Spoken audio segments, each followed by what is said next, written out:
In the age of endless war, the stars no longer spoke of hope. For 10,000 years, mankind had survived only through fear, faith, and sacrifice. The light of the Emperor still burned upon his golden throne, but it was a light that no longer reached the corners of the galaxy. Worlds fell in silence, prayers went unanswered, and hope itself became a forgotten sin. In the grim darkness of the 41st millennium, there was only war. Across the void, billions prayed each day for salvation, but none ever came. The Imperial fleets burned through the stars, their engines fueled by desperation. Every planet was a fortress, every child a soldier, every dream another casualty. The galaxy had forgotten mercy. Then, without warning, the void changed. It began as a whisper through the Mechanicus arrays, a distortion so pure that even the machine spirits fell silent. Vox networks crackled with static, astropaths screamed, and the warp itself rippled like water struck by a stone. Across the void, a single impossible light appeared. At first it was mistaken for a dying star, but it grew brighter, sharper, alive. It cut through the blackness with no warp trail, no signature, and no pattern that the Imperium had ever seen. The void itself seemed to bend around it, as though reality struggled to contain its presence. On the edge of Segmentum Solar, the world of Hydra's Prime watched the heavens with dread. It was a fortress world, scarred by centuries of defense against tyrannids, chaos, and xeno invasions. The citizens had long stopped looking at the sky. There was nothing left there but reminders of death. But that night, every eye turned upward. Children stopped crying. The priests fell to their knees. The old whispered ancient prayers, their voices trembling as the clouds tore open. From the darkness above, a rift of light split the night. It was not warp energy. It was something purer, cleaner, and infinitely more terrifying. The air vibrated as if the planet itself recognized what was coming. Governor Tallius of Hydra's Prime stood in his command sanctum, staring through the reinforced glass as the phenomenon grew brighter.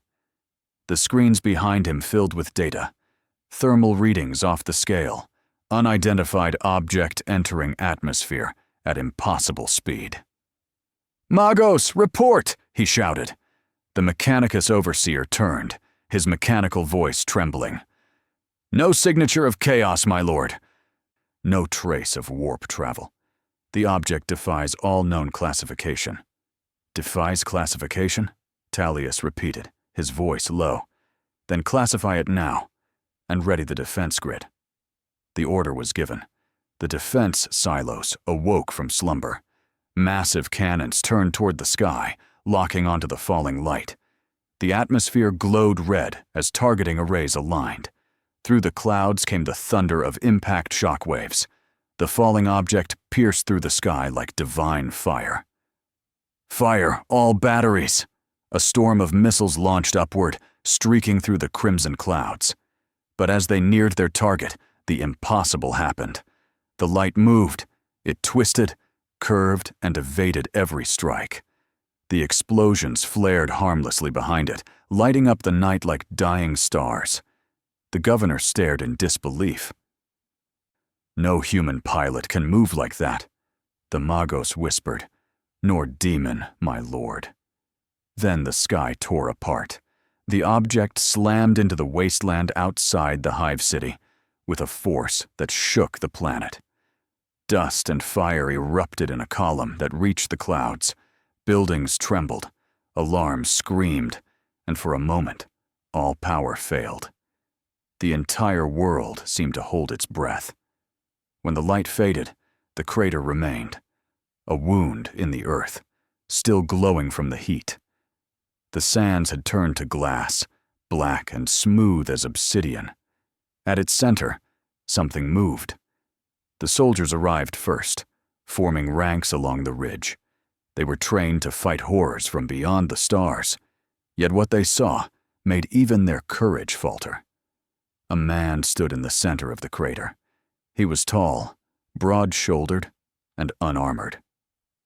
His skin shone faintly under the light of the burning horizon.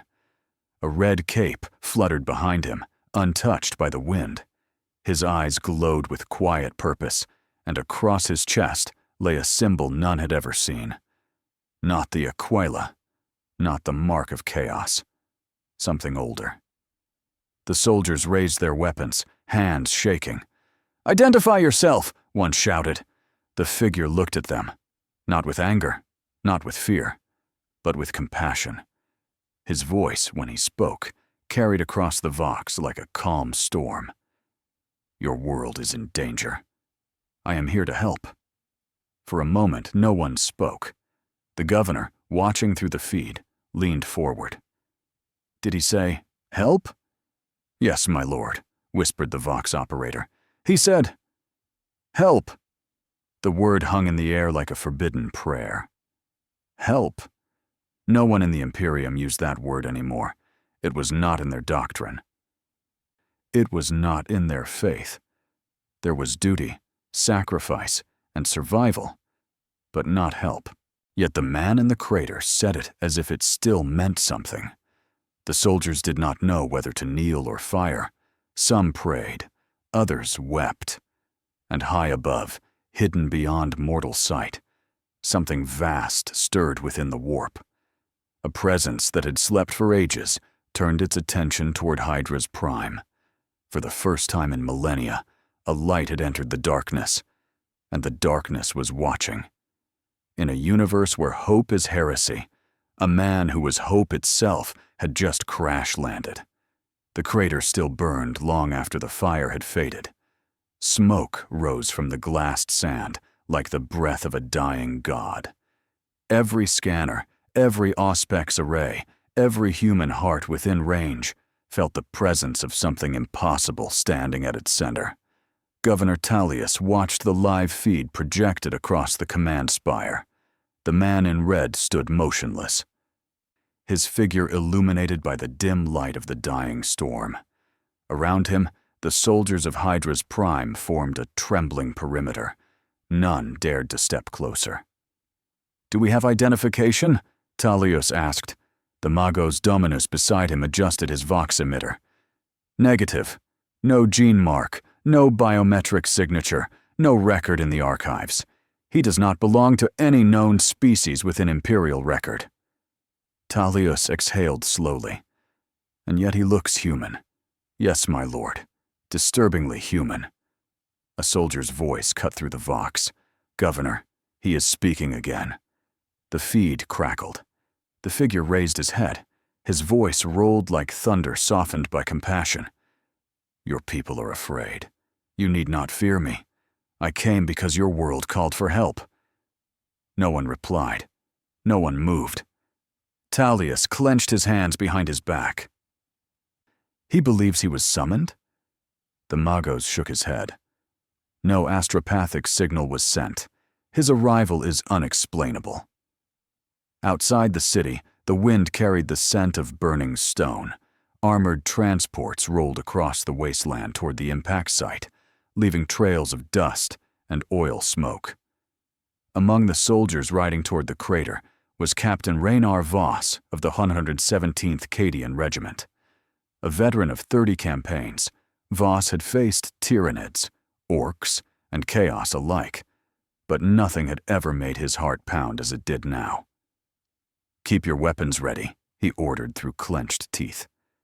"Whatever that thing is, it survived an orbital fall. The Emperor only knows what else it can do." When the transport stopped at the edge of the crater, Voss stepped down into the shimmering heat. The ground beneath his boots hissed where the glass still glowed. He raised his lasgun and looked down toward the center.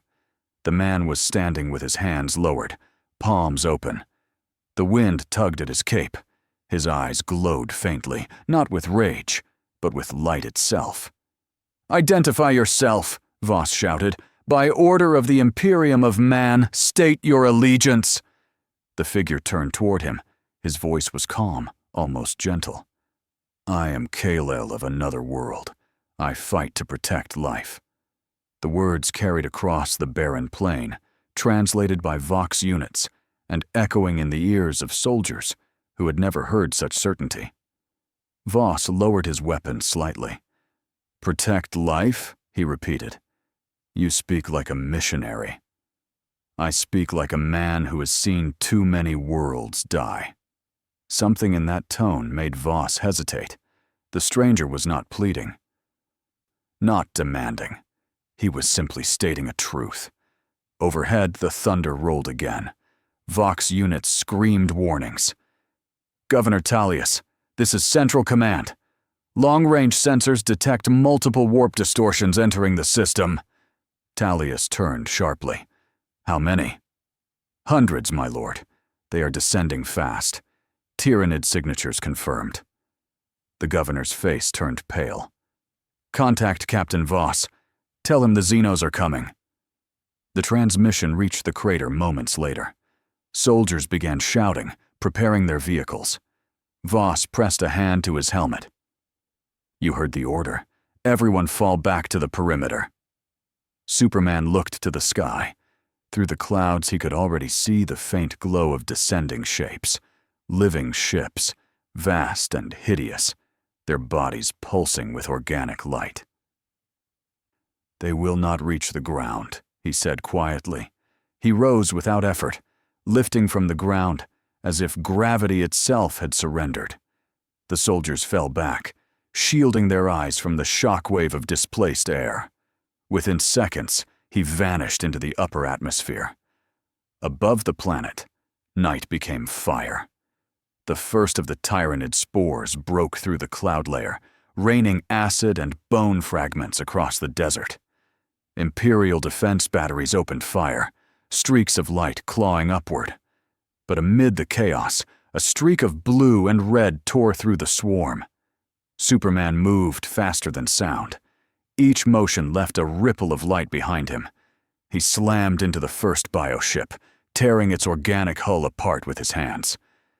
Acid splashed across his armorless skin and vaporized instantly. He threw the corpse into another ship, sending both spinning into the void.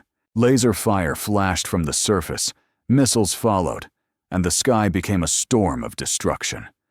But wherever the light of the stranger passed, the swarm fell apart. From his command spire, Tullius watched the impossible unfold. The tactical hololith displayed dozens of destroyed xenovessels. "He is fighting them. Alone," whispered one of the officers. "Impossible," said another. "No mortal can do that." The Magos stared at the readings. "He generates power equal to a reactor. He bends gravity itself. This is not sorcery. It is something else. Something outside the warp." The governor whispered, "Then the Emperor has sent us a weapon." In orbit, Superman pushed onward. For every Tyranid ship destroyed, 3 more emerged from the shadow of the fleet. Their claws reached for him, their screeches echoing even through the vacuum of space.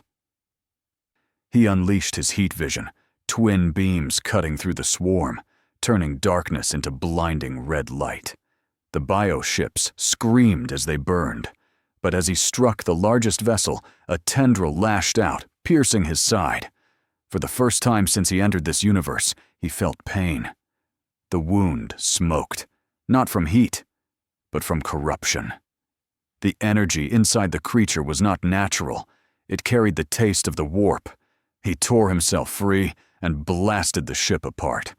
But the echo of that touch remained. A whisper brushed the edge of his mind. "You shine too brightly, son of another sun." He looked around, searching the void. No one was there. Only silence and the distant glow of Hydra's prime below.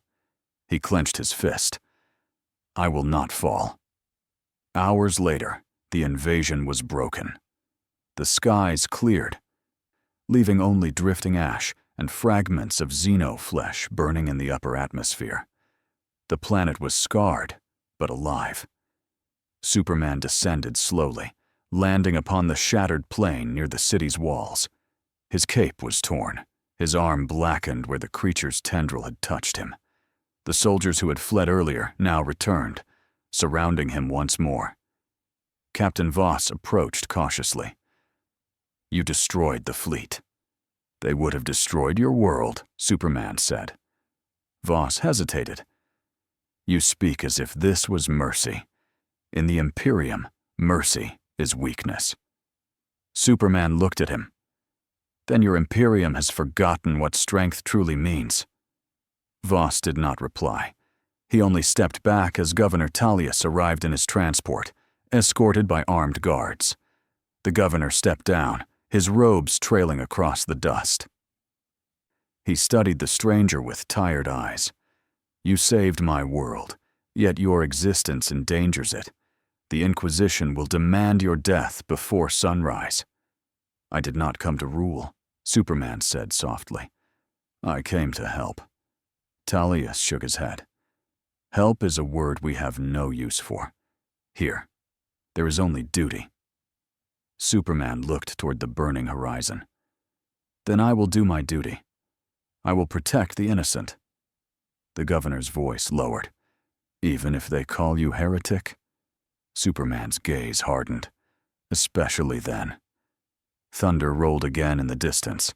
The storm clouds were returning, carrying ash and light together. Tullius turned to his officers. "Seal the area. Summon the Inquisitor. Whatever this man is, the galaxy will soon know his name." As he spoke, the stranger looked skyward once more. The stars above Hydra's prime shimmered faintly. Somewhere beyond them, something ancient and cruel watched with interest. The warp had felt the light of hope, and it was already beginning to answer. The night sky above Hydra's prime was no longer a sky. It had become a wound, a vast bruise of crimson and black through which living meteors rained. Each streak carried death, wrapped in chitin and acid.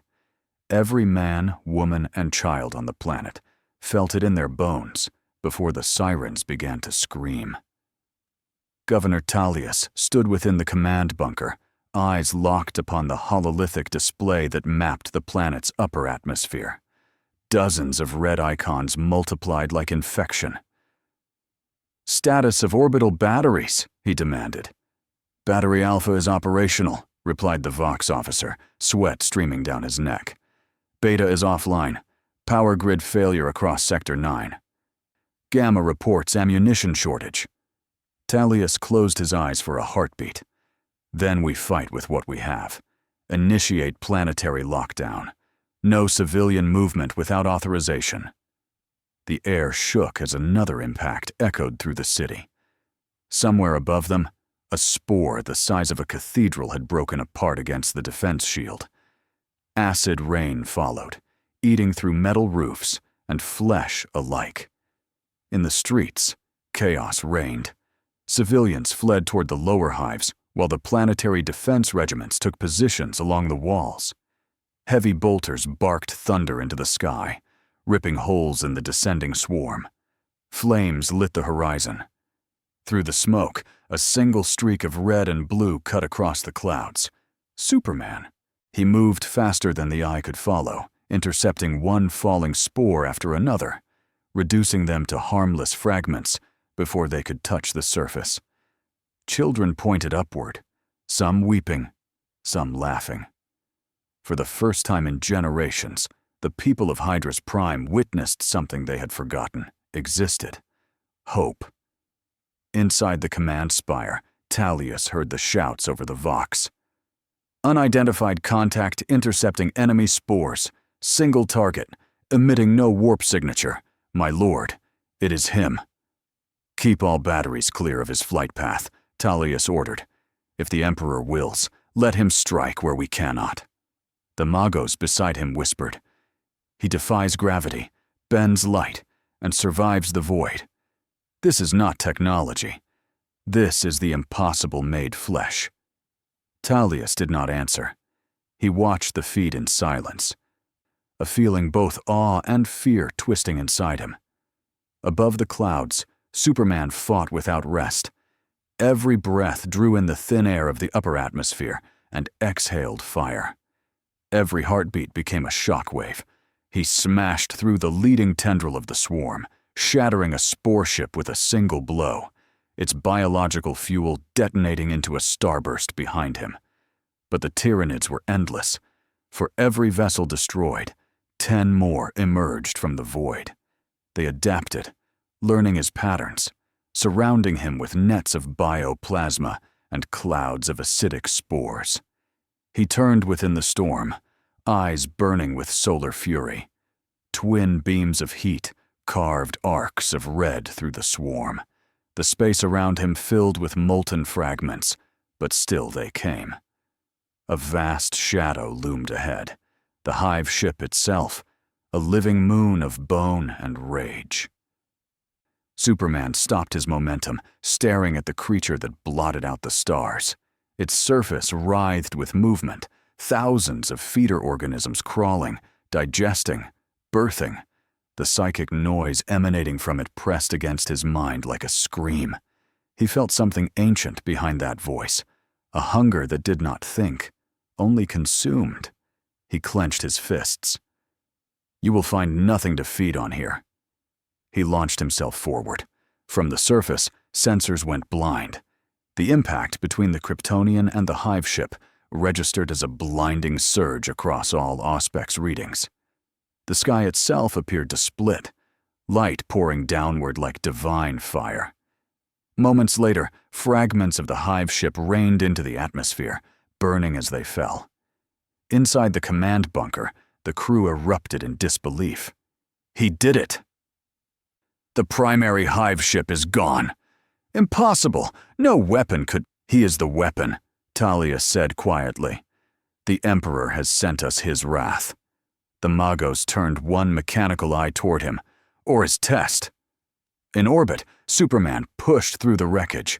The remnants of the hive ship floated around him, torn limbs and fragments of chitin drifting silently through the void. He could feel the psychic pressure fading, yet something deeper stirred within the debris. A pulse of energy struck him without warning.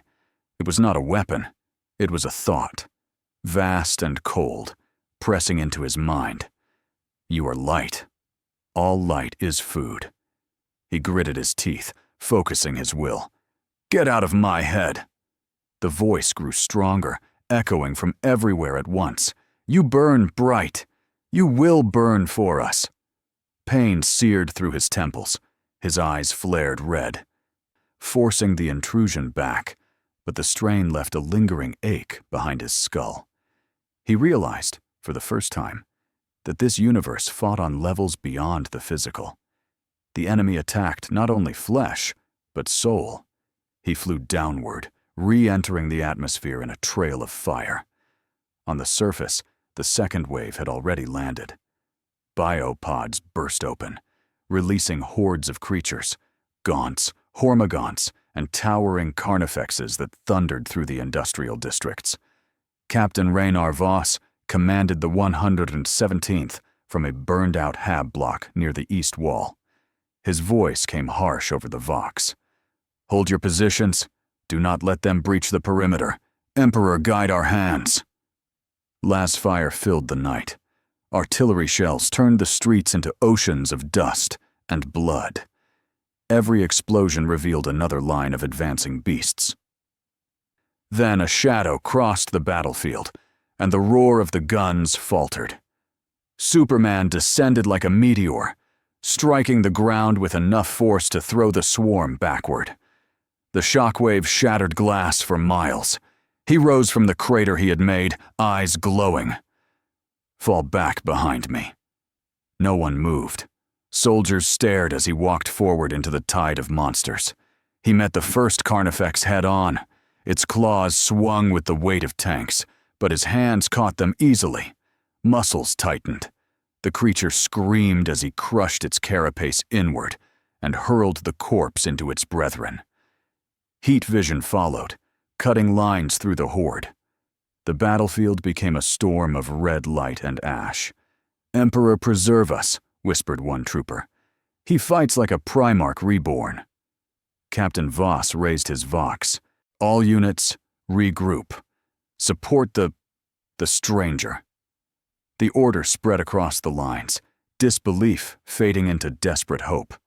Tanks rolled forward again, firing into the disoriented swarm, while Superman tore through their ranks like an avenging spirit. Above the din of war, his voice rang out. "Protect one another. You are stronger together." The words carried farther than they should have, resonating even through the roar of artillery. Soldiers who had been moments from despair found new strength in his command. For the first time in memory, the defenders of Hydra's prime advanced rather than retreated. By dawn, the plains outside the city were littered with burning corpses. The swarm had been broken, its remnants fleeing toward the deserts, where they would be hunted down and purged. Superman stood at the center of the devastation. His armorless skin streaked with soot and blood. He looked exhausted but unbowed. Captain Voss approached, removing his helmet. "I have seen miracles on the battlefield, but never this." "It was not a miracle," Superman said quietly. "It was necessity. You saved millions. I saved lives," he replied, "but not enough." He looked toward the horizon where smoke still rose. "There are always more to save." The captain hesitated. "The Inquisition will arrive soon. They will not see this as salvation." "Then they will have to see me for what I am," Superman said. "A protector, not a god." He turned toward the city as the first rays of sunlight pierced the haze, the light catching on his torn cape. For a moment, even the hardened soldiers of the 117th felt something stir within them, an emotion older than fear, older than war. The smoke had hardly begun to clear when the next storm came. Governor Tullius's Vox crackled with overlapping reports, orbital readings, astropathic warnings, fragments of fear disguised as data. The first hive ship had fallen, but more signatures were blooming on the system's edge. The swarm had learned. It was coming back, stronger, faster, hungrier. Tullius turned to the Magos. "How long until reinforcements from Segmentum Command?" 72 standard hours, the machine voice replied. "But probability of survival without orbital superiority, less than 4%. Then we will make every hour count." He looked again at the hololithic projection. At its center, one lone blue icon hovered above the planet. It was labeled only as Unknown Asset 01. In the sky above Hydra's prime, Superman hung motionless, watching. He could hear the cries of the wounded below, the static hum of power relays struggling to stay alive, the faint psychic hum of the surviving Tyranid organisms. They were regrouping. The hunger behind them was not gone. It was adapting. He rose through the upper atmosphere, eyes narrowing. Beyond the planet's thin veil of clouds, new shadows moved between the stars. 2 hive ships, larger than the first, slid from the warp like vast predatory whales. Behind them, hundreds of escort vessels followed, a living armada. He whispered to himself, "So it begins again." Then he was gone, a streak of light ascending toward the black. From orbit, the defenders watched their displays blur. Superman's speed exceeded the augur's capacity to track. One moment he was a line on a sensor grid. The next, he was a sunburst, tearing through the enemy formation. The first hive ship reacted instantly.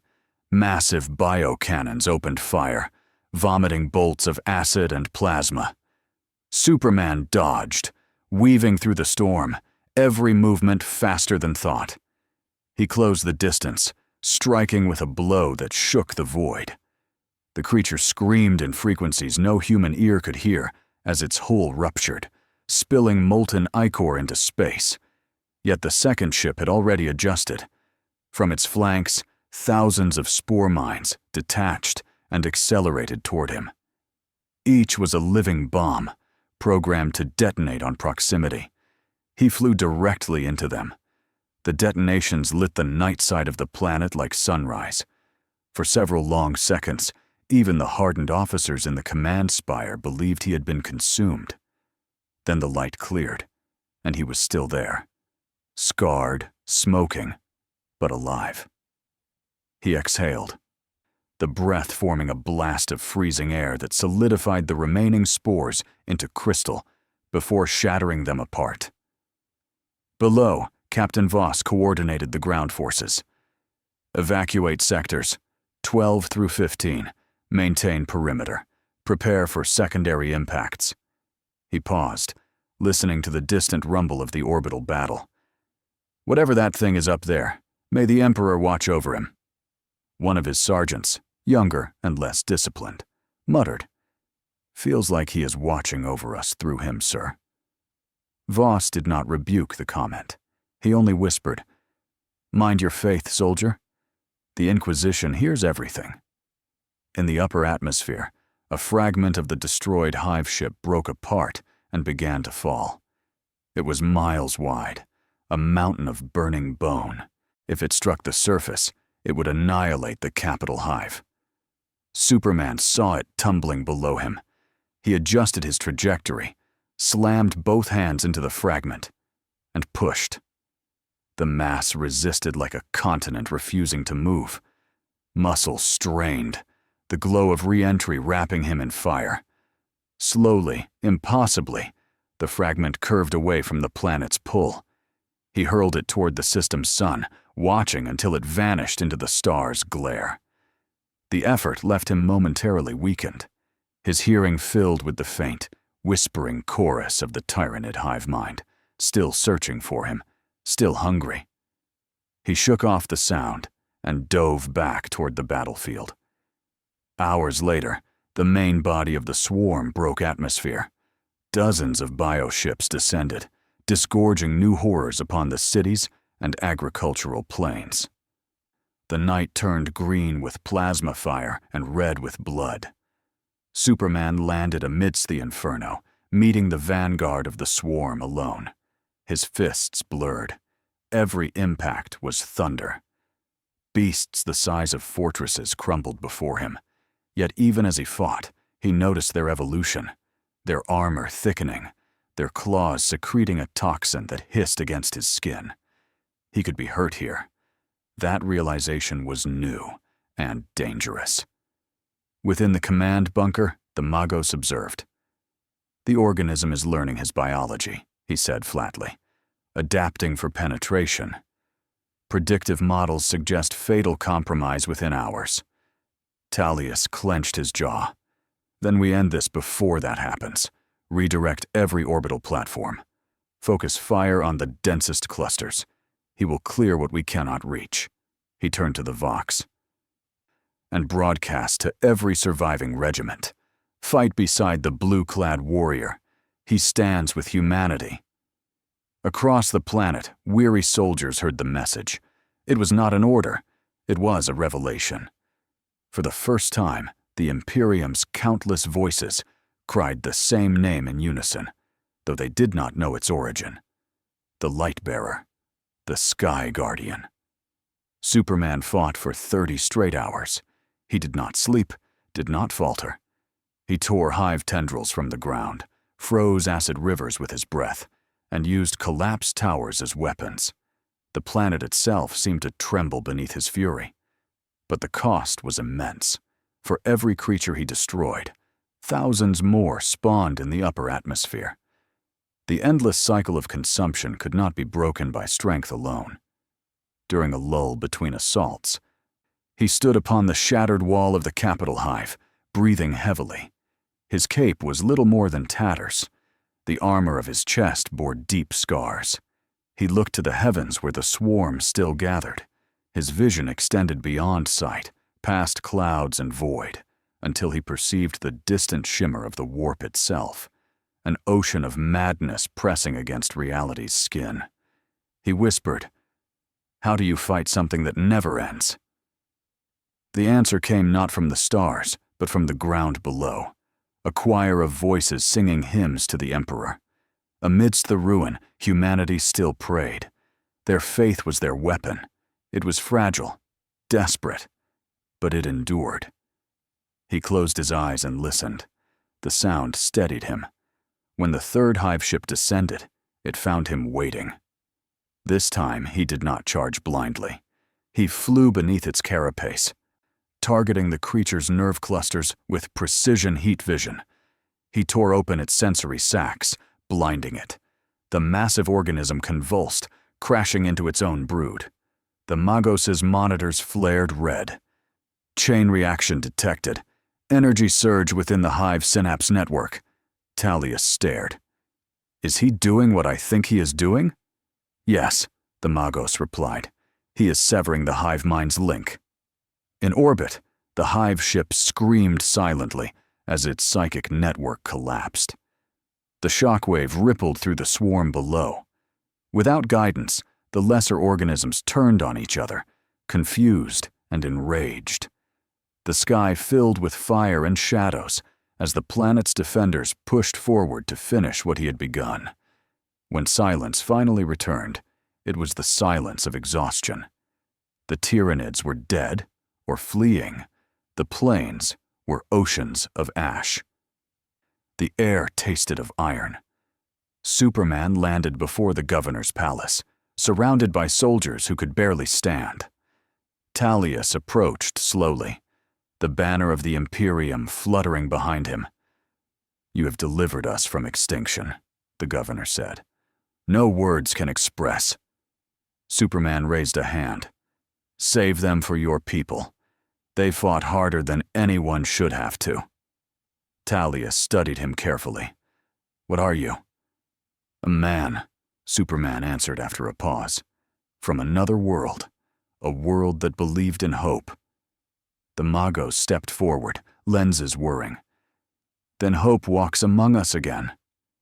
For a heartbeat, the grim machinery of the Imperium seemed to hesitate, uncertain perhaps of what to make of such a thing. But the pause did not last. From the far side of the palace, the shriek of re-entry tore the air. Imperial dropships, black and silver, descended through the clouds bearing the sigil of the Inquisition. Talius's face paled. They have come. Who? Superman asked. The ones who decide what is holy and what must burn. The governor turned to him, voice low. They will not understand you. To them, anything not born of man is a threat to man. If you wish to live, you must flee. Superman looked to the burning horizon. If I flee, they will take vengeance on your people. Then may the Emperor have mercy on us all, Talius said. The inquisitorial ships landed, their ramps descending with hydraulic hiss. Armored figures marched forth, gray cloaks, gold masks, weapons humming with sanctified energy. At their head walked a woman whose very presence bent the air with psychic weight.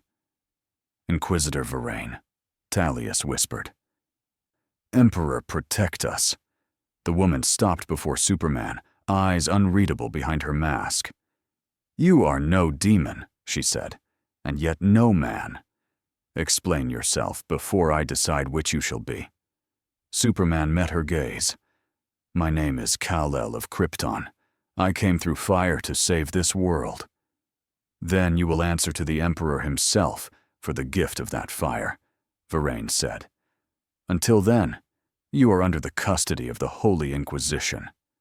Around them, soldiers raised their weapons, not in defiance, but in fear of what might come next. Superman looked to the ruined sky, then back to her. If your Emperor is as just as you claim, then I will stand before him. The Inquisitor inclined her head. So be it. Behind her, the banners of the Imperium unfurled amid the smoke of a world saved by heresy. And above them all, the sun broke through the clouds once more, its light falling upon the crimson cape of a man who had brought hope into a universe that had long forgotten its meaning.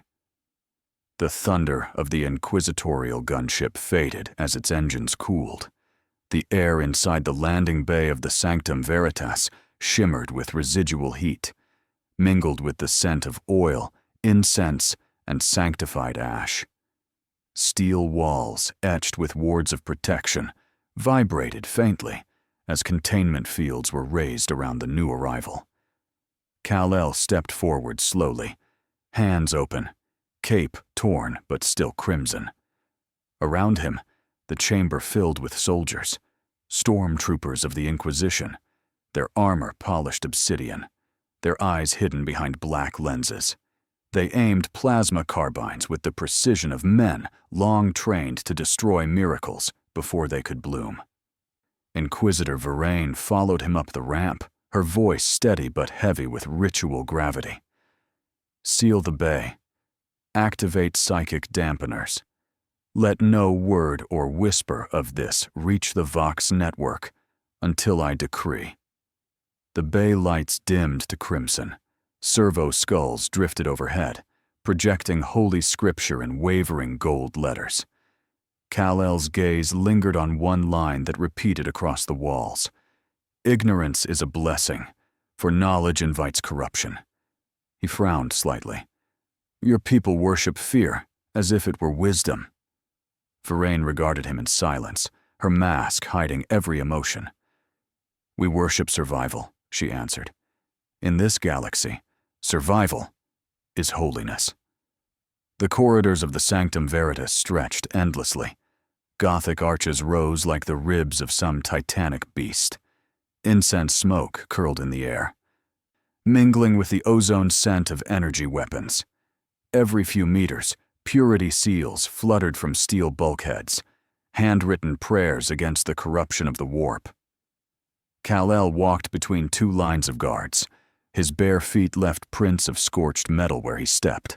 The ship's artificial gravity struggled to adapt to his alien mass. You bind yourselves in chains of faith, he said quietly. Do you never question why? One of the guards glanced at him, whispering, Questioning is heresy. Kal-El shook his head.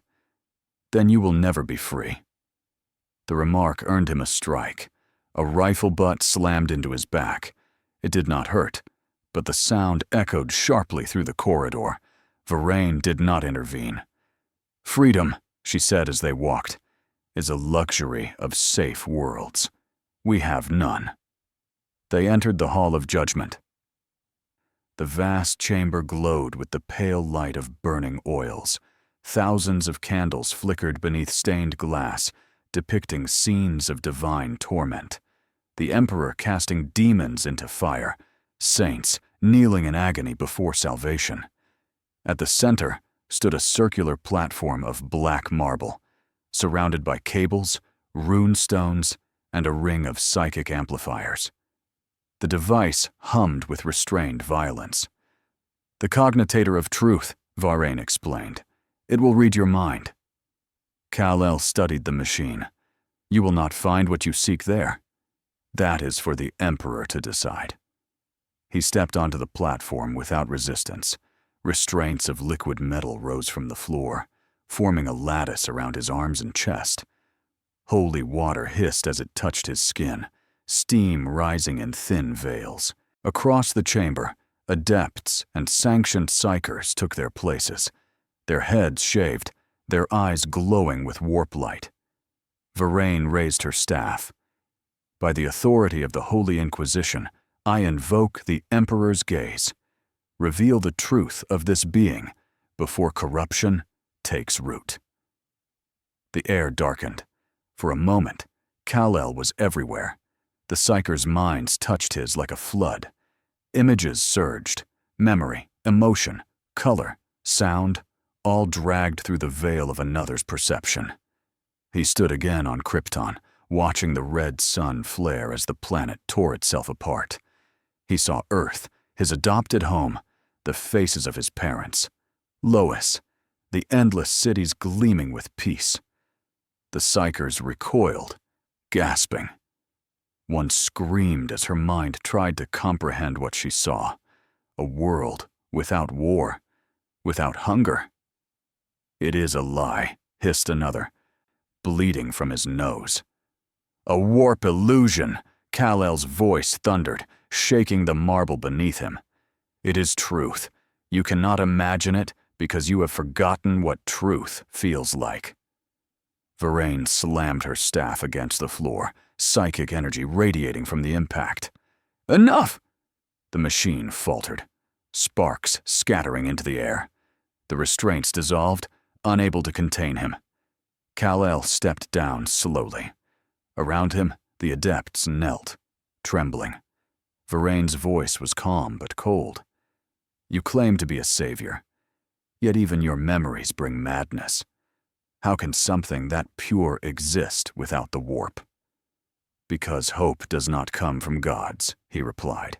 It comes from choice. They stared at each other, two faiths colliding in silence.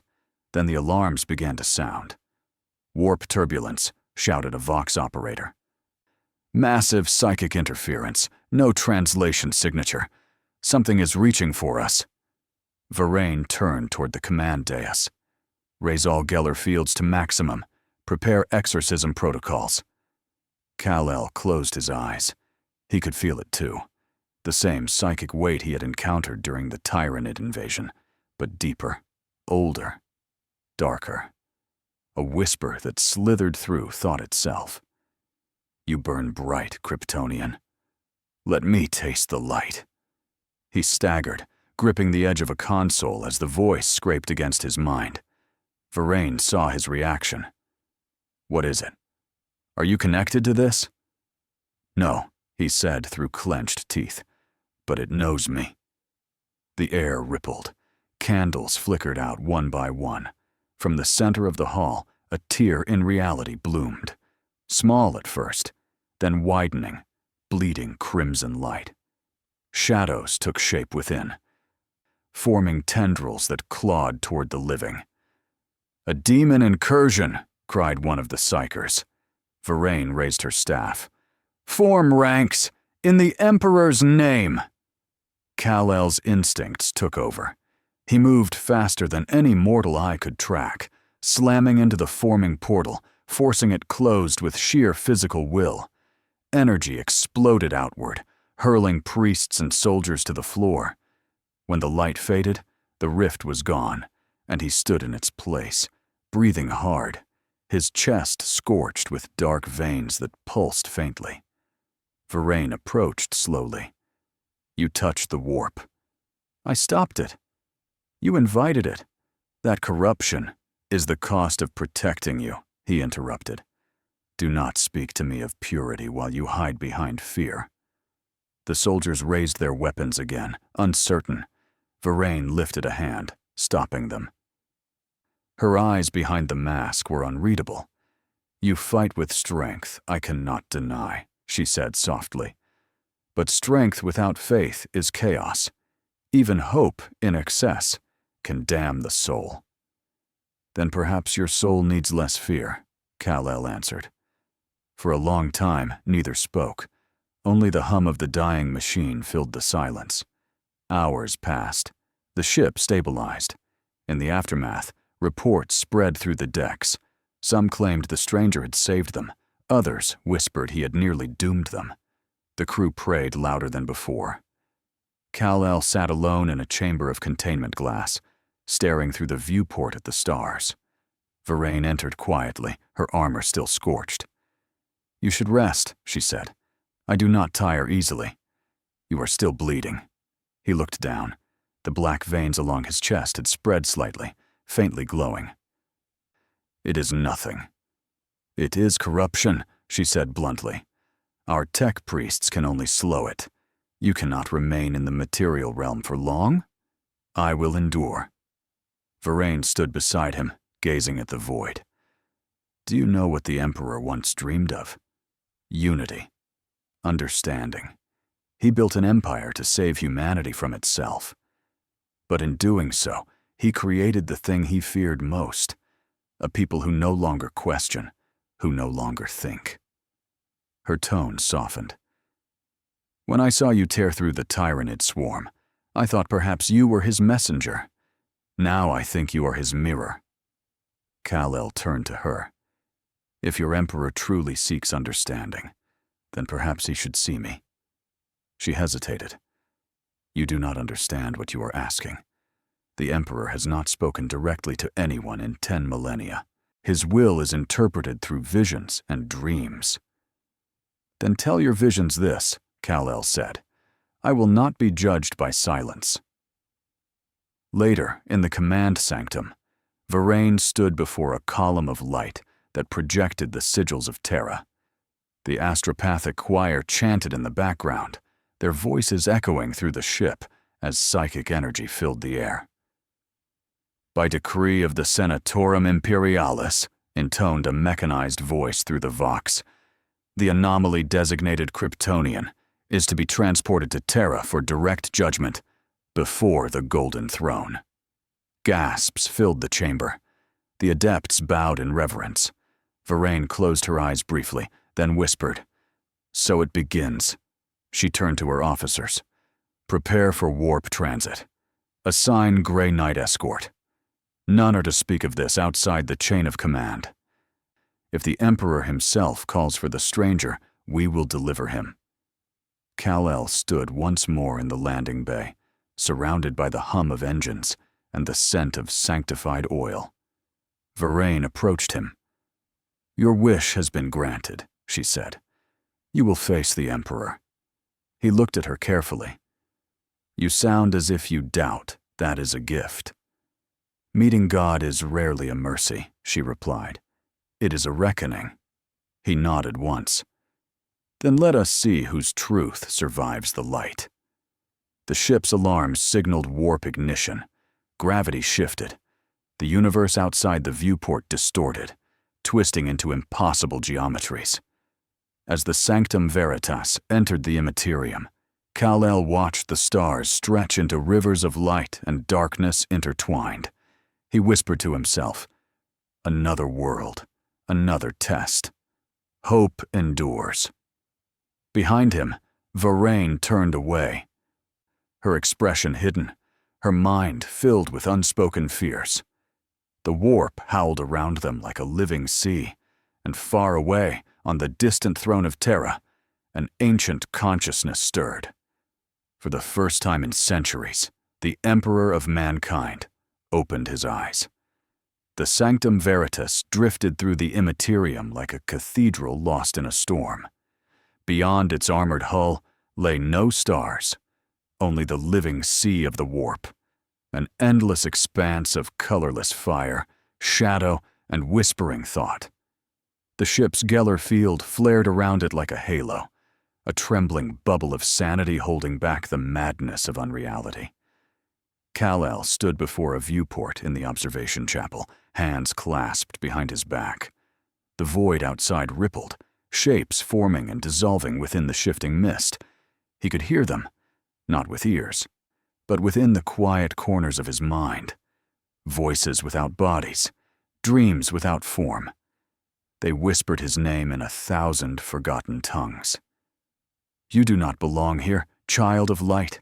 Your flesh burns with meaning. Let us taste it." He closed his eyes, steadying his breath. The longer they traveled through this realm, the louder the whispers became. He wondered how mortals survived this journey without going mad. Inquisitor Varain entered silently. Her armor had lost some of its luster. Even the sanctified gold could not hide fatigue. She regarded him for a long moment before speaking. "Does it speak to you?" "Yes," he admitted. "It knows I am not of this place." "Then it knows what to fear." She walked closer, the rosary at her belt chiming softly. The Geller field holds, but the currents grow stronger. Warp tides are rising. "We have drifted off the main lane by 12 degrees. Kal-El frowned. "Can it be corrected?" "Our navigator says no. The warp is shifting around us. Something watches the path." He turned to face her fully. "Then prepare your men. When it strikes, you will not have time to pray." Deep within the ship, alarms began to wail. The deck plates trembled. Icons flickered across the hololiths. Crewmen ran to their stations, chanting the litany of stability, while machine priests drenched cogitator banks in sacred oil. Warp turbulence rising, shouted the chief tech adept. Reality membrane fluctuating. Across the Vox, Varayne's voice cut through the chaos. All hands, brace for incursion. Maintain visual contact with your unit leader. Do not look at the walls. Repeat, do not look at the walls. The order came too late for some. On the lower decks, the corridors had begun to melt. Metal flowed like wax, reshaping itself into faces that screamed without sound. The crew fired blindly, bolts tearing through illusions that bled light. Then the faces became hands. Kal-El moved through the corridors like lightning. He found soldiers pinned behind a collapsing bulkhead, their armor corroding under waves of psychic heat. With one motion, he tore the metal aside, scooped the survivors into his arms, and leapt through a sealed blast door before the passage imploded. "Stay together," he said. "Fear feeds it." One of the troopers, barely more than a boy, stared up at him with wild eyes. "It is inside our heads." Kal-El placed a hand on the soldier's shoulder. "Then hold on to what is real, each other, the light you still have." The boy nodded shakily. In the command sanctum, Varayne fought to keep control. The ship's hololithic map now displayed distortions like claws raking across the projection. "Manifestation forming off starboard bow," reported a sensor officer. "Size, unknown. Energy levels, impossible." The viewport darkened as something vast moved through the warp. At first it appeared as a shadow, then as a colossal shape draped in smoke and fire. It was a ship, and yet not a ship, a twisted reflection of the Sanctum Veritas forged from hate and memory. Its prow was carved into the likeness of a skull, and within its sockets burned twin suns of malevolence. Varayne whispered a prayer. "Chaos mimicry. The warp is imitating us." The ghost vessel fired. Streams of black lightning crossed the void, striking the Geller field. The barrier screamed like a living creature. Lights flickered. The deck buckled beneath the crew's feet. Kal-El felt the impact echo through his bones. He accelerated upward, phasing through decks until he reached the outer hull. Beyond the transparent armor of the viewing dome, he saw the monstrous apparition closing in. Without hesitation, he launched himself into the void. The moment he left the ship, the cold of the warp pressed against his skin like oil. He could feel it trying to unmake him, molecules twisting, time splintering. He forced his mind to stay focused. Ahead, the chaos ship opened like a wound. From its hull poured demons, their bodies fluid, their faces carved from the memories of those who feared them. They came on wings of fire and laughter, claws dripping with unreality. Kal-El met them head-on. His fists burned with light as he struck the first creature, scattering it into sparks that screamed his name. Another wrapped around him, whispering lies in the voice of his mother. He tore it apart, eyes blazing red, each beam carving through waves of nightmare flesh. The warp howled in answer. Inside the Sanctum Veritas, the Geller field flickered dangerously. Machine priests fell to their knees, chanting louder, voices cracking as they begged their god machine to endure. Varayne's knuckles whitened around her staff. "Status! Field integrity down to 60%, shouted an adept. "If it fails, reality will collapse within the ship." She stared at the projection of the external cameras, what few still functioned. Kal-El's figure danced between streaks of black lightning, surrounded by abominations. Each movement sent ripples through the warp, bursts of radiant energy cutting through shadow. "He fights the storm itself," someone whispered. Varayne murmured, "Then may the Emperor judge which light burns truer, his or ours." Kal-El broke through the outer shell of the Chaos vessel. Inside was madness incarnate, corridors of bone and flame, gravity folding in circles, whispers woven into the air. He pressed forward, ignoring the distortions that tried to reshape his memories. At the ship's core pulsed a heart made of molten glass. It beat in rhythm with his own. From within, that heart emerged a figure, humanoid, robed in crimson shadows, its face hidden beneath a mirror.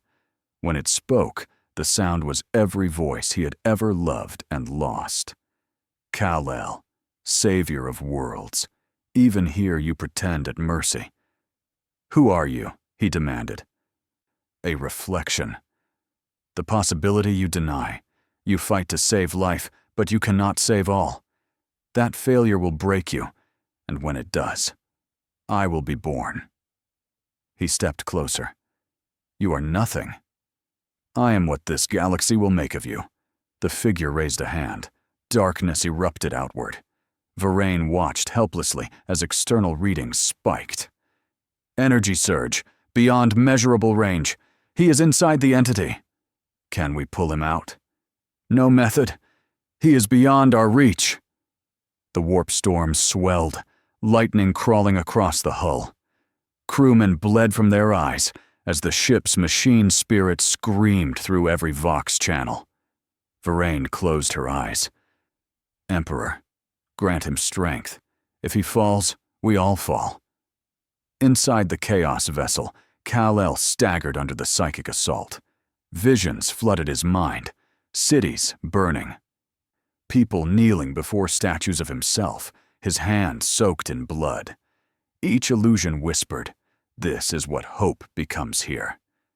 He roared, unleashing a surge of power that shattered the mirror-faced apparition. Light burst through the vessel, tearing it apart from within. The reflection screamed as it dissolved back into the formless void. Kal-El flew through the collapsing hull, dragging what remained of the ship's core behind him. As he broke free, he hurled the burning mass into the warp itself. The explosion lit the immaterium like a supernova, vaporizing thousands of lesser entities. For a moment, the warp went still. Back on the Sanctum Veritas, the Geller field stabilized. The alarms fell silent, replaced by the heavy breathing of survivors. Across the bridge, lights flickered back to life, field integrity restored to full capacity. The tech adept reported in disbelief. Varain sagged against the console, exhaustion etched into her features. Where is he? No one answered. The external feeds showed only debris and glowing fragments of warp energy drifting away. Minutes passed. Then, without warning, the ship's hull rang like a bell. A blue light pierced through the outer decks. Kal-El emerged from the void, trailing steam and fire. He landed upon the hangar floor, knees bending slightly as he absorbed the impact. His skin was burned, his eyes dull with fatigue, but he was alive. Crewmen dropped to their knees. Some whispered prayers, others simply wept. Varain approached him slowly. You destroyed it. Yes, his voice was hoarse, but it will return.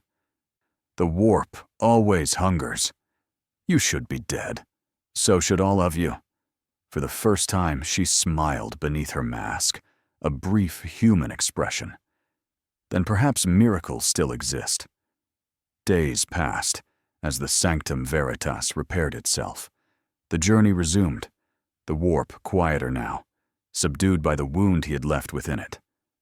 Kal-El spent most of his time in the observation chapel, watching the colors shift beyond the barrier. Varain joined him once, standing beside the viewport. You defied something older than the stars, she said.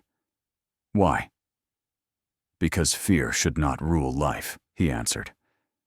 Where I came from, we believed the universe could be better. I still believe that.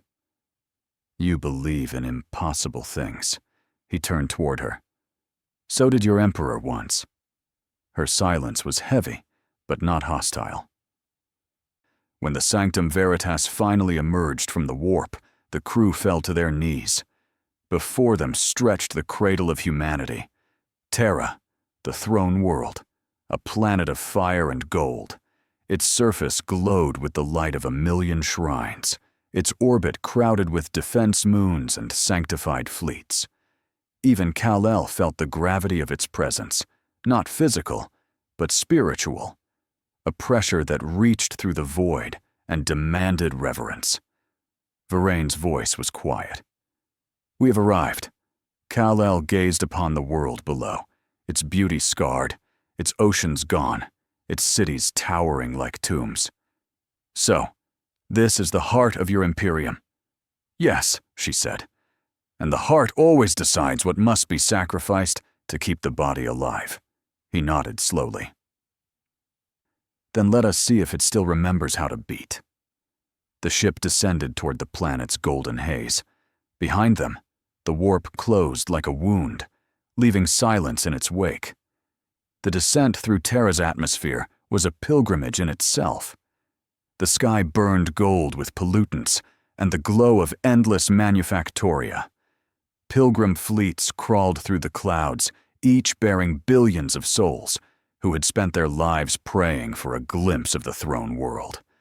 When the Sanctum Veritas pierced that veil, every Vox channel across orbit filled with frantic prayers. Governor-generals demanded clearance. The Adeptus Custodes refused to answer. Only one voice cut through the storm, a cold, mechanical monotone from the surface. By order of the Senatorum Imperialis, the inquisitorial vessel Sanctum Veritas is granted priority approach. Cargo classification: Divine Anomaly. Proceed to the Sanctum Sola Temporis for containment. Varane stood at the viewing dais as Terra's continents rolled beneath them, endless cities built upon the bones of older ones.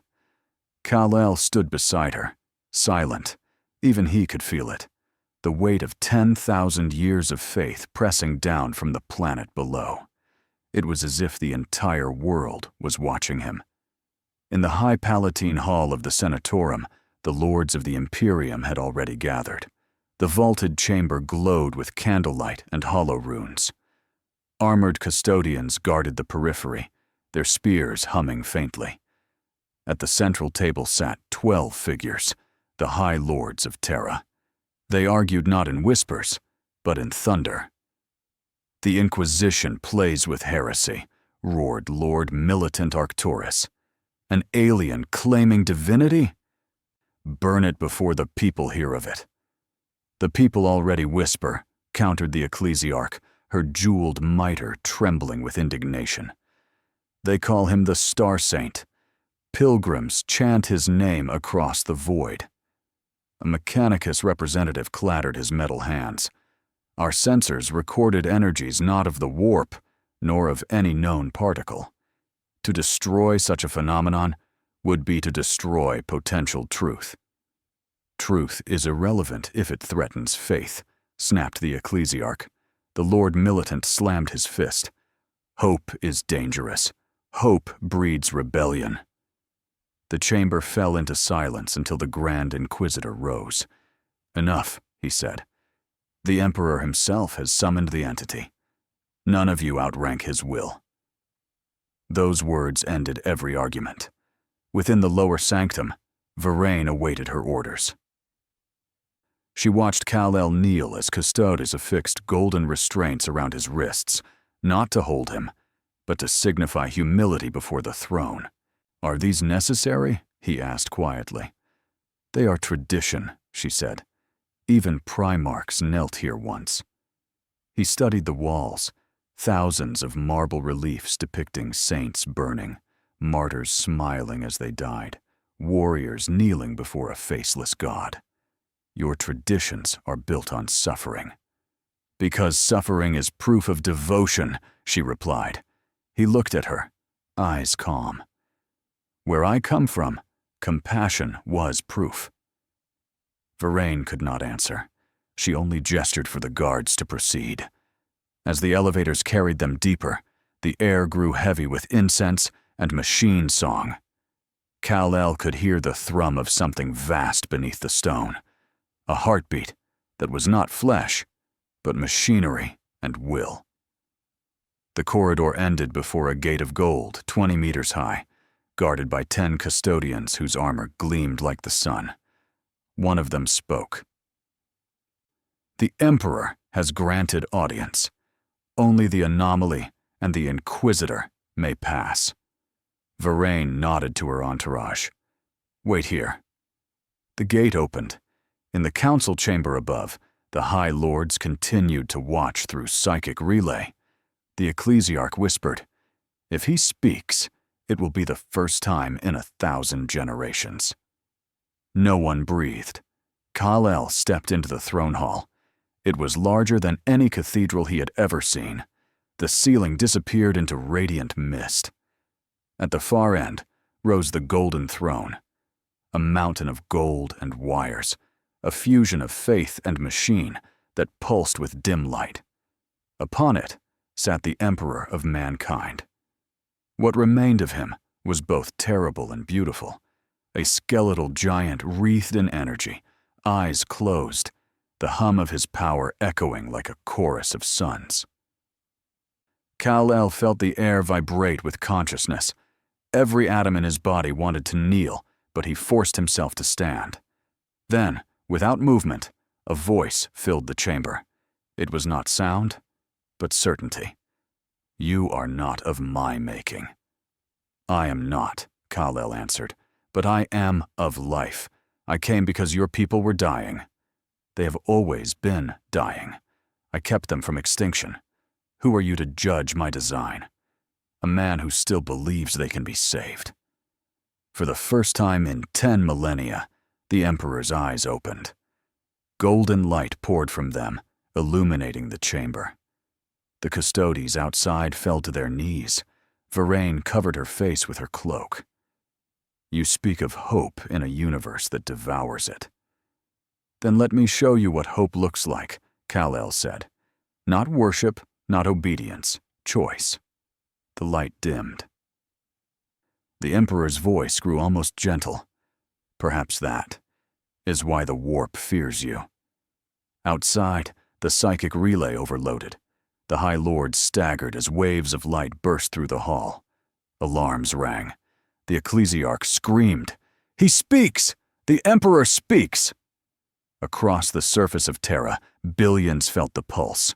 For a moment, the Astronomicon itself flared brighter than ever before. Pilgrims in the streets fell to the ground, crying tears of gold. In the throne hall, the Emperor's final words echoed through every soul present. "Let the galaxy bear witness. There is light yet among the stars." The light faded. Kal-El stood motionless, vision blurred, ears ringing. Varaine whispered, "What did he say to you?" He turned toward her, his expression unreadable. "That this is only the beginning." Far above the palace, the High Lords stared at one another in silence. The Lord Militant broke it first. "If the Emperor acknowledges this being, then everything we know changes." The Ecclesiarch trembled. "Then we must change with it, or burn trying." And on Terra, the bells of the Ecclesiarchy tolled for the first time in 1,000 years, not for war, but for wonder. The throne hall remained silent long after the light had faded. The air was thick with the echo of something greater than words. Kal-El stood unmoving, eyes fixed on the golden figure that sat upon the throne of mankind. The Emperor's gaze had closed once more, yet the impression of that light remained burned within him like the mark of a new sun. Varaine approached slowly. Her voice was a whisper carried through incense. "You spoke with him. What did you see?" Kal-El did not answer immediately. His voice, when it came, was quiet and distant. "I saw a god who has forgotten he was once a man." The words hung between them like forbidden fire. Even the custodes shifted slightly at the blasphemy, though none dared move. Varaine drew closer. "You must be careful, Kryptonian. Here, even truth can be heresy." He turned toward her. "Then perhaps heresy is what they need." Hours later, deep within the sanctums beneath the palace, Kal-El rested within a chamber of stone and starlight. The air shimmered with residual psychic energy. Custodians guarded every door, their spears glowing with runes of protection. He sat cross-legged upon the floor, hands upon his knees, breathing evenly. For the first time since he had arrived in this universe, he felt something within him stir, a resonance beyond the physical. It was not the warp's whisper of corruption, nor the mechanical rhythm of this place. It was a call. A voice reached him, not through sound, but through the core of his being. Kal-El of Krypton. He opened his eyes. The room around him dissolved into light. He stood upon a vast plain of gold dust, endless and quiet beneath a sky without stars. Shapes moved at the horizon, monuments, towers, shadows of forgotten gods.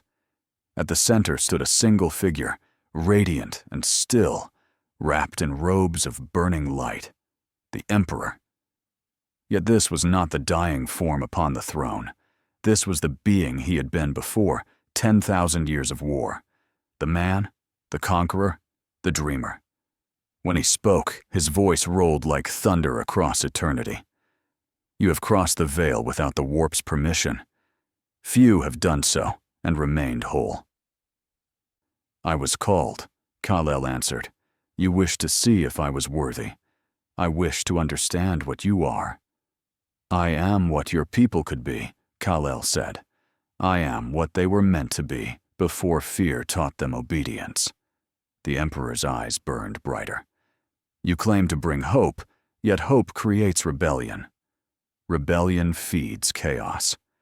Would you undo the order I built with my own blood? Order without compassion is tyranny, Kal-El said simply. You saved humanity, but you buried its soul. The silence that followed felt like the end of all things. Then the Emperor lifted a hand. The world around them shifted. Kal-El stood upon another plane, this one of fire. Cities burned beneath a black sun. Everywhere, statues of himself towered over kneeling figures. The air was filled with the sound of chains. This is not my world, he said. It could be. This is what your faith and hope can become. A single man bearing the weight of all salvation. Absolute power, absolute isolation.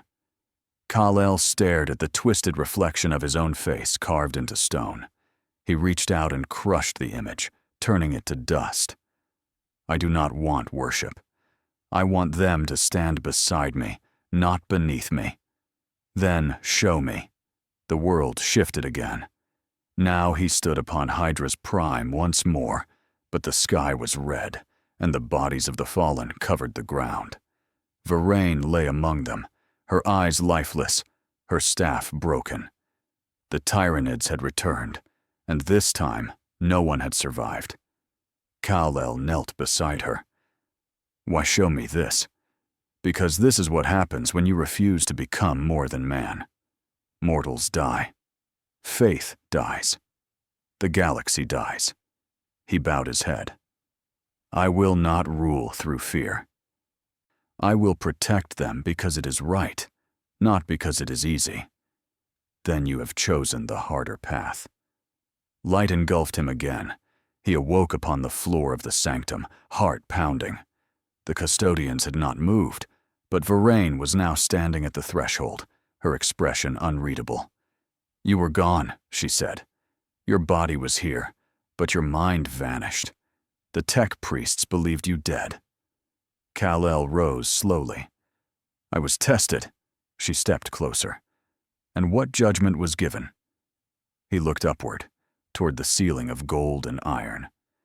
That there is still something within humanity worth saving. Varain studied him for a long time. You sound changed.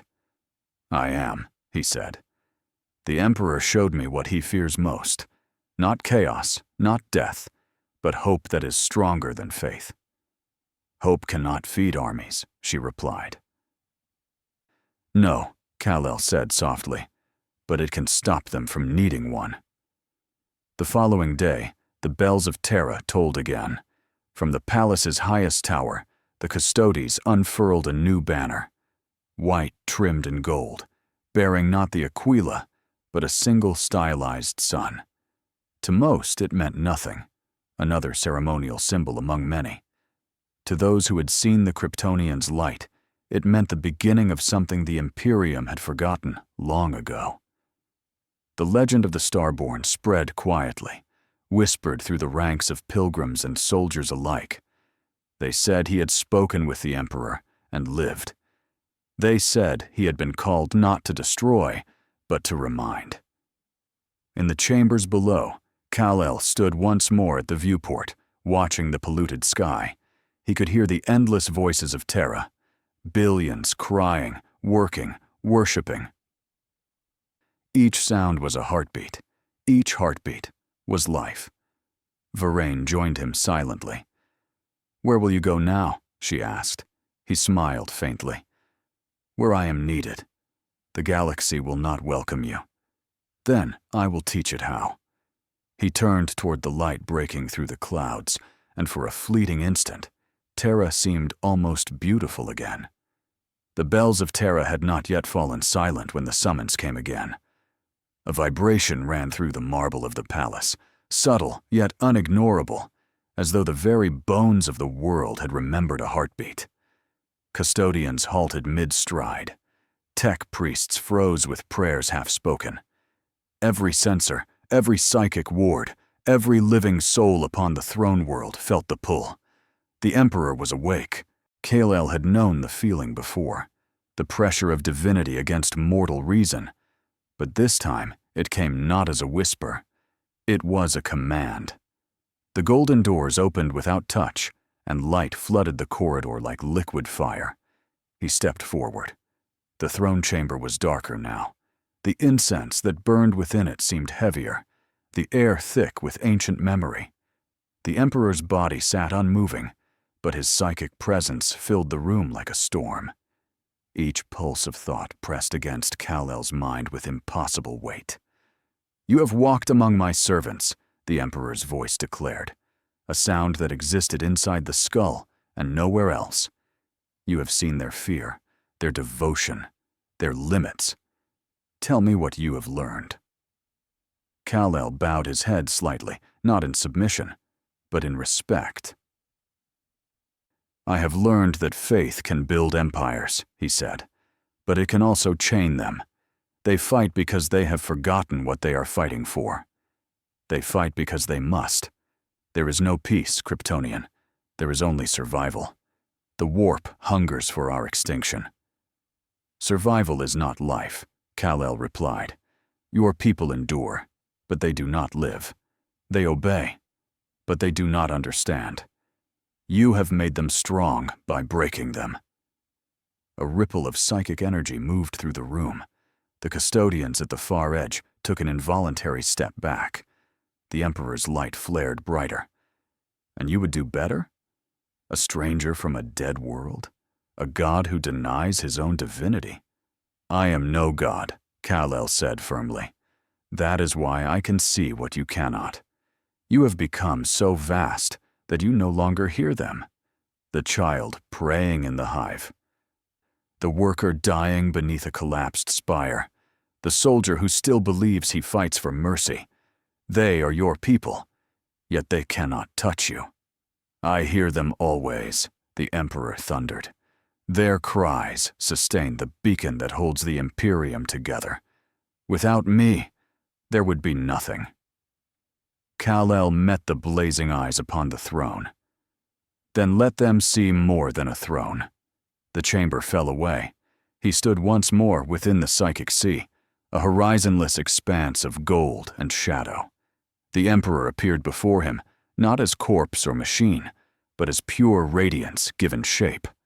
Around them floated the memories of millennia, wars, betrayals, triumphs, sacrifices. "Look," the Emperor commanded. The visions unfolded. The age of strife, humanity scattered and broken, the great crusade that bound the stars together, the betrayal of the War Master. 10,000 years of endless war. Every life spent was a stone in the foundation of survival. I gave mankind unity, purpose, and the chance to exist. Would you undo that because it offends your morality?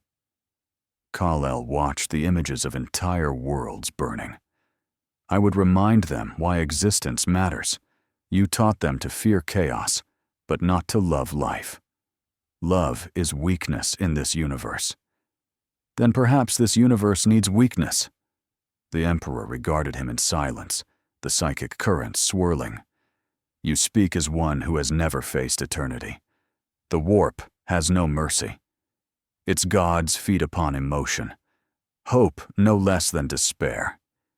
If humanity dares to dream, chaos will twist those dreams into nightmares. My Imperium is the wall that holds back madness. Kal-El lifted his gaze. And if the wall becomes the madness? For the first time, the golden light dimmed. You speak bold words for one who stands before a god. I speak as one who remembers being human, Kal-El answered. You once did too. The silence that followed was long. Then, slowly, the Emperor raised his hand, and between them appeared a vast image of the galaxy, a spiral of countless stars, most darkened, a few still burning bright. This is what remains of mankind's dominion, each point of light a world clinging to faith, each shadow a tomb. The warp presses against all of it. You would risk their extinction for an ideal. Kal-El stepped closer to the vision. I would risk myself for it. That is the difference. The scene shifted again. They stood upon a battlefield of glass and ash. Legions of Chaos Marines clashed with Imperial soldiers beneath a black sun. Above them, an enormous figure in crimson armor strode through fire, Angron, demon Primarch of Khorne. His chain axes dripped molten blood. Even in vision, the air trembled with his rage.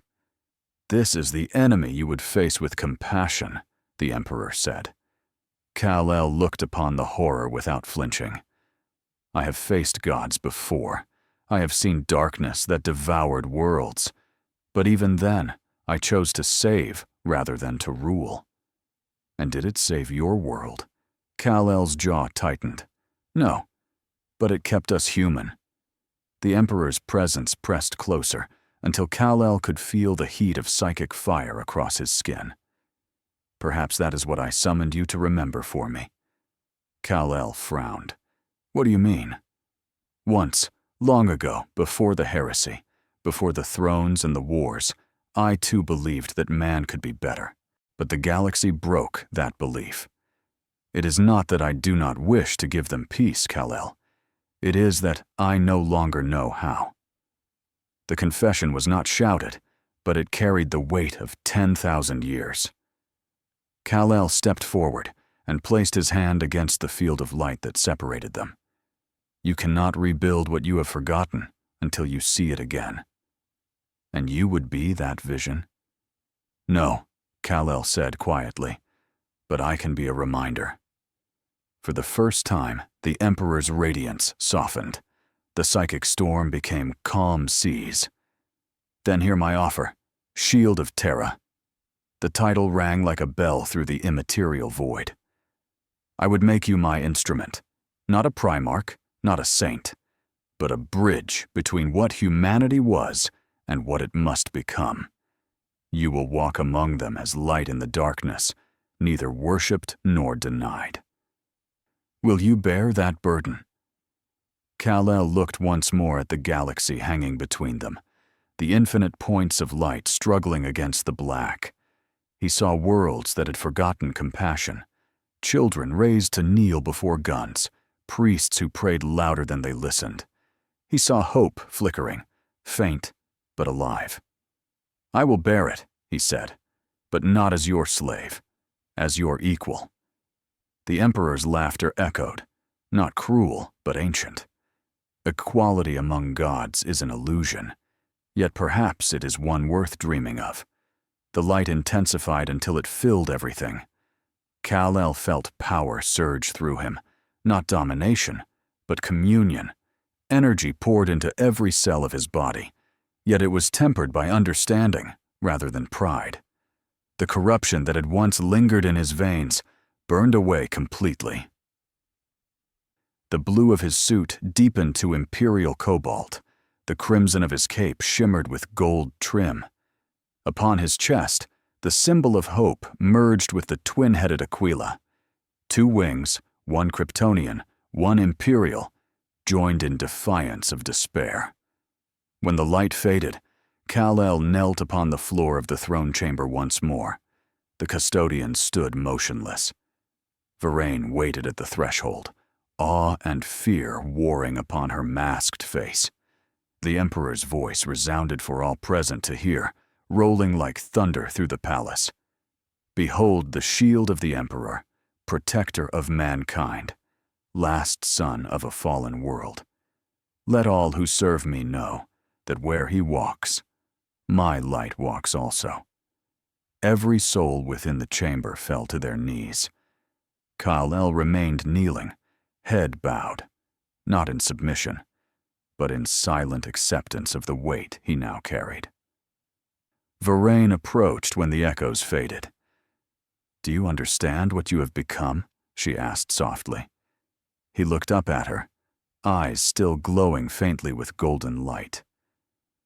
"Something that cannot fail, not because it is perfect, but because it must try."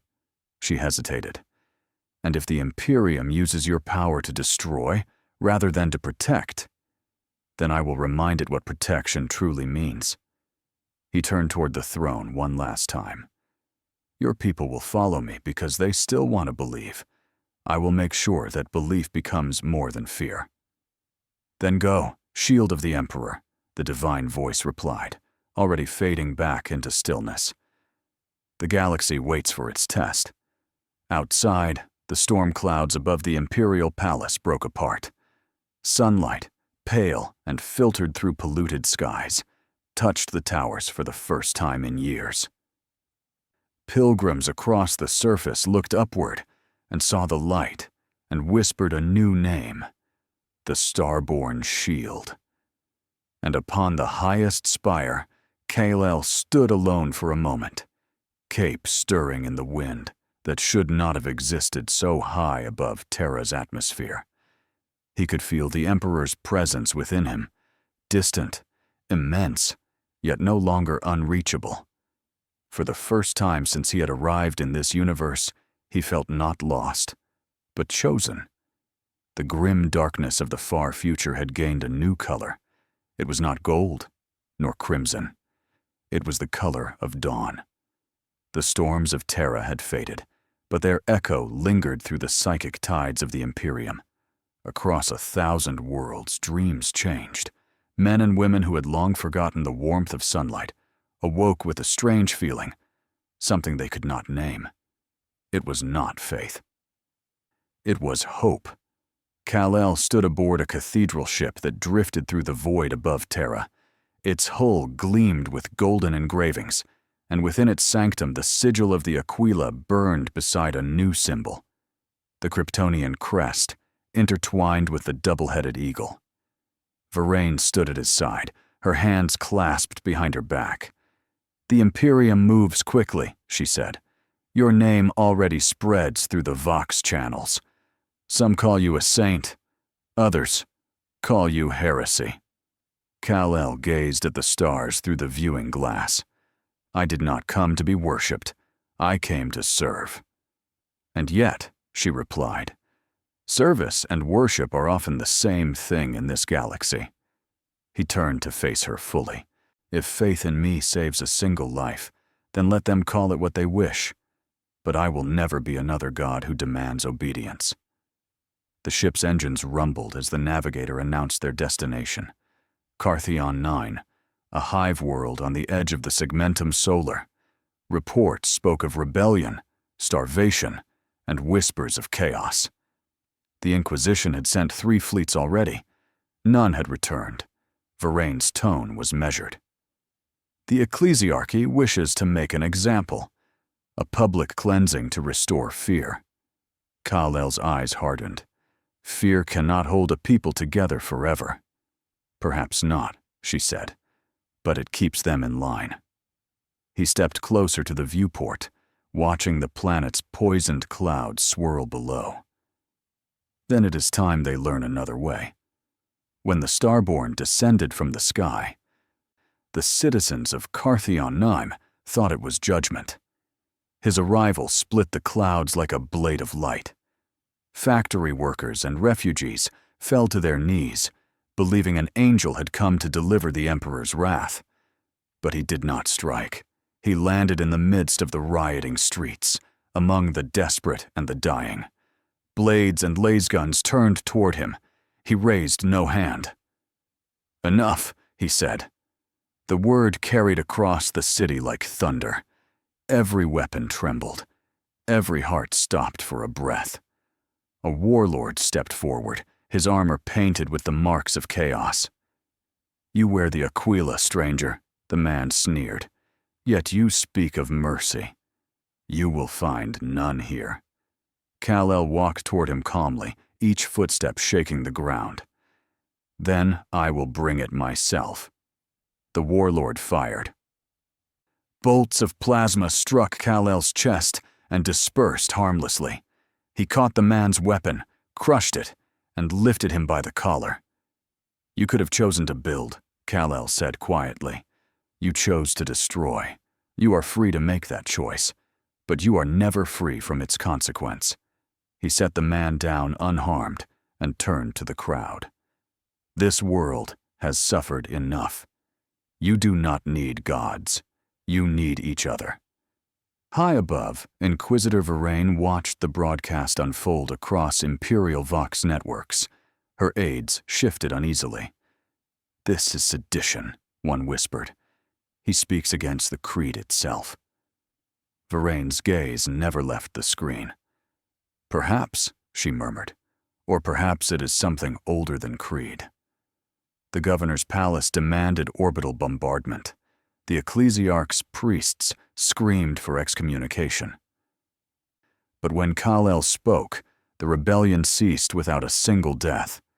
The people laid down their arms. Factories reopened. For the first time in centuries, Carthion 9 saw a sunrise unmarked by smoke. When Kal-El returned to the ship, Varain waited at the docking bay. Her expression was unreadable.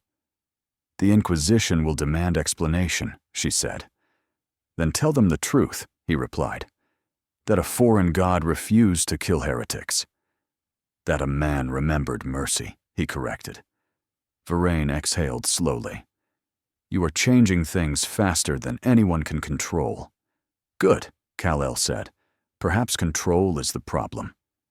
She looked at him, eyes softening behind her mask. "You realize they will come for you eventually." "I know," he said simply. "But every moment before that is a chance to save someone." Weeks passed. From Carthion 9, the legend of the Shield of the Emperor spread across the Imperium like wildfire. On Vigilus, soldiers swore oaths in his name before battle. On Armageddon, refugees painted his crest upon burned walls. Even among the Adeptus Astartes, whispers began to circulate. Stories of a being who fought without hatred, who saved even the fallen. But not all approved. In the hidden halls of Terra, the High Lords convened. They debated what the Kryptonian truly represented, a miracle or a threat. The Inquisition wanted him confined. The Ecclesiarchy wanted him canonized. The Mechanicus wanted to dissect his power. Only the Custodes remained silent, for they had seen what walked from the throne and would not question it. On the 8th week, Kal-El received a message from the Emperor himself, not through voice, but through light. The stars around his ship flared in unison, forming patterns only his eyes could read. He entered meditation, and the golden plane returned. "You have done as I hoped," the Emperor said. "You have reminded my people of compassion, but they are afraid of you now, as they were of me once." "They will learn," Kal-El said. "Fear fades. Hope endures. Hope is fragile. It must be guarded, or it becomes chaos's tool." "Then I will guard it," Kal-El answered, "Not as a ruler, but as a man." "So you shall." The vision faded, leaving only silence and purpose. Days later, a new crisis reached the fleet. A tendril of the Tyranid swarm had entered Imperial space again, drawn by psychic echoes of Kal-El's power. The defenders of Vathros Reach were overwhelmed. Millions screamed through the void. Kal-El stood upon the command deck. The officers argued for retreat. Varaine watched him quietly. "You know what they say," she murmured. "One man cannot stop a hive fleet." "Then it is fortunate I am not only a man," he said. He stepped out into the void. Space ignited around him as he accelerated beyond sight. Biovessels loomed before him like mountains of flesh and bone, their tendrils dripping acid and flame. He struck the first ship head-on, tearing through its hull, splitting it from core to carapace. Explosions bloomed behind him like dying stars. He moved from vessel to vessel, each motion faster than thought, carving light through darkness. Tyranid spores burned in his wake, entire clouds disintegrating into harmless dust. But as he fought, he felt something else. An echo. Faint, but familiar. The warp stirred, whispering to him through the remnants of his old wounds. Voices offered power. Strength beyond limit. The ability to end the swarm with a thought. He ignored them. Every time he struck, he spoke a word instead. Small, steady truths. For every child who still believes. For every soul that deserves peace. For every world that still dares to dream. The psychic storm recoiled. Even chaos could not corrupt what was spoken with pure intent. When it ended, the void was silent again. The Tyranid fleet was gone. Scattered ash and frozen wreckage. The Imperium's ships emerged from hiding to find the sky clear. Billions of lives had been spared. Varaine watched his return, her voice trembling despite herself. "You should not be possible." Kal-El smiled faintly. "Neither should hope." In the weeks that followed, the Imperium began to change. Not in decrees or laws, but in the quiet things. Captains sparing enemies, governors opening granaries, priests speaking of kindness rather than fear. The darkness of the far future did not fade, but for the first time in 10,000 years, it faltered. Within the halls of the imperial palace, the emperor sat upon his throne, unmoving but not silent. A flicker of light crossed his withered face. For the briefest instant, it resembled something long forgotten. A smile. And in the endless void between stars, the shield of the emperor continued his journey. Guardian, teacher, reminder. Where he walked, the impossible followed. And somewhere, far beyond the veil of reality, even the chaos gods turned their gaze toward him. For the first time, they saw something they could not understand. Not power, not faith, hope. The galaxy had grown quieter. Not in the sense of peace, for war still burned across its spiral arms, but in something deeper. The screaming chaos of despair had faltered, as if the stars themselves had paused to listen. And in that silence, hope began to breathe again. On the world of Carthion 9, children drew symbols in the dust, half eagle, half diamond. They did not understand its meaning, only that it made them feel safe. On Vigilus, soldiers raised banners painted in blue and gold, whispering prayers not for victory, but for mercy. Across the void, astropaths spoke of dreams filled with light. No one dared name the source aloud, yet every heart already knew. They called it the dawn between stars.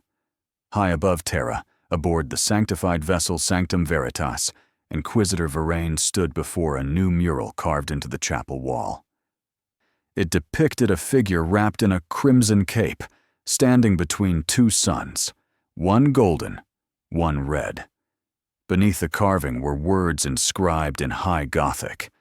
He came not to rule, but to remind. Varaine touched the inscription with a gloved hand. For the first time in her life, she felt no need to pray for forgiveness.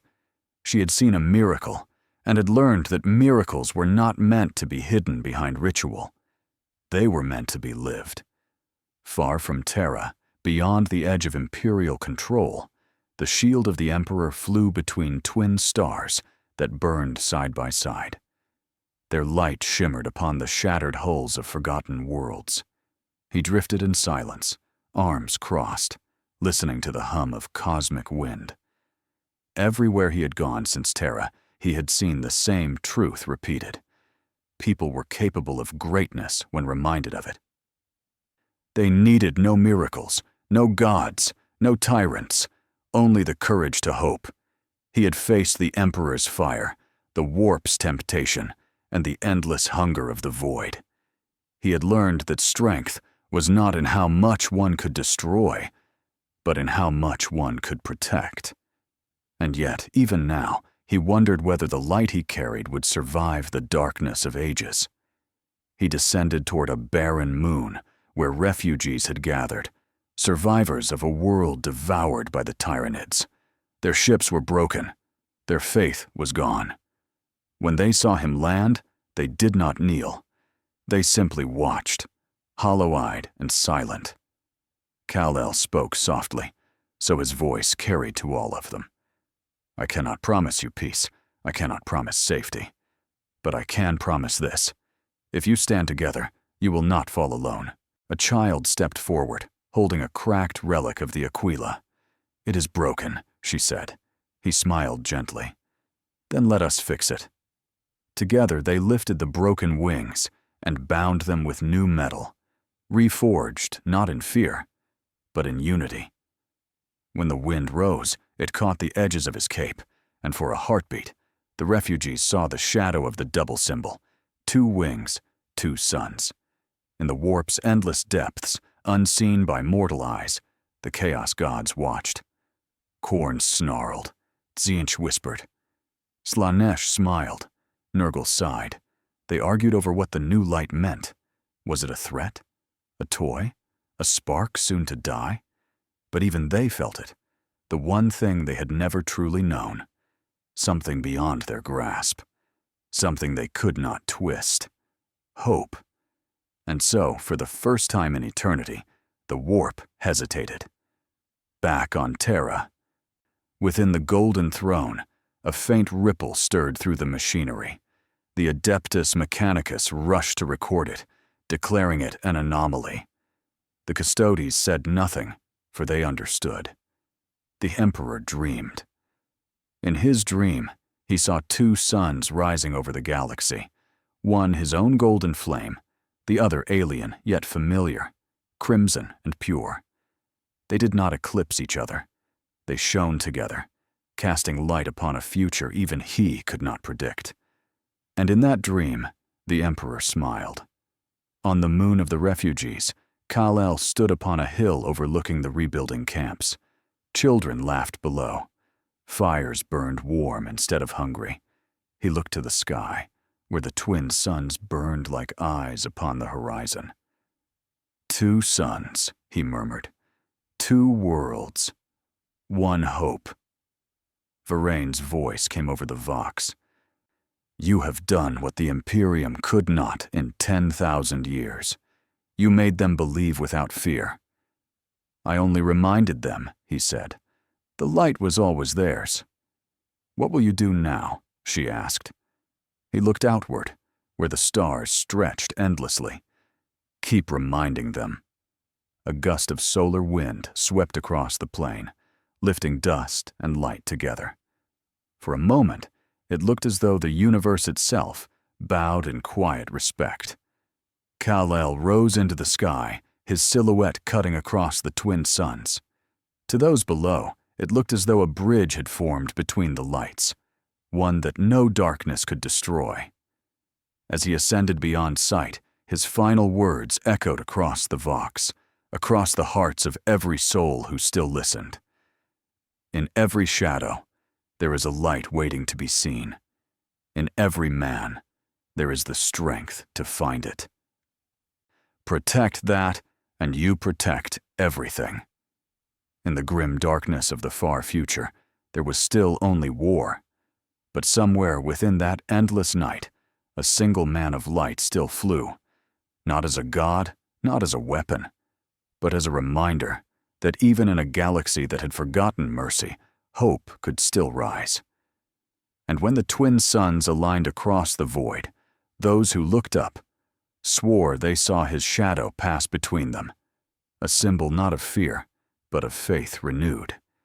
The shield of the Emperor, the last son of Krypton, the light of two suns.